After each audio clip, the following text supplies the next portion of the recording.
পারে না।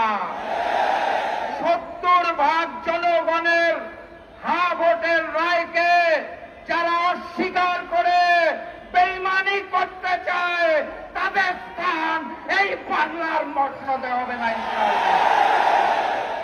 যাই বলা হয় তারা একটা শব্দ শুনিয়ে দেয়, কি সেটা? সংবিধান। সংবিধান উচ্চারণ করতে গেলে শেষে আসে ধান। তারা ভেবেছে এটা বোধহয় ধানের শীষ, এই কারণে বারবার বলে সংবিধান। এটা ওই যে নির্বাচনের আগে নিকৃষ্ট স্লোগান দিত, কি জানি, লাগারে লাগা ধান লাগা, ওই ধান নয়।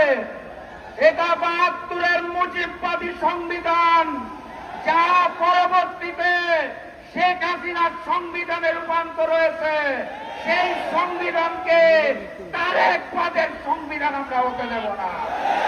অতএব কথাবার্তা পরিষ্কার, গণভোটের রায়কে সম্মান জানিয়ে বাস্তবায়ন করুন, না হলে যেই আন্দোলন করে তোলা হবে মসনদ থাকবে না ইনশাআল্লাহ।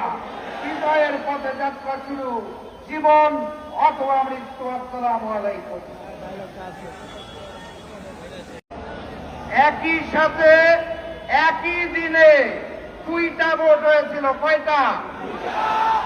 একটা সংসদ গঠনের জন্য, আরেকটা সংস্কার পরিষদ গঠনের জন্য।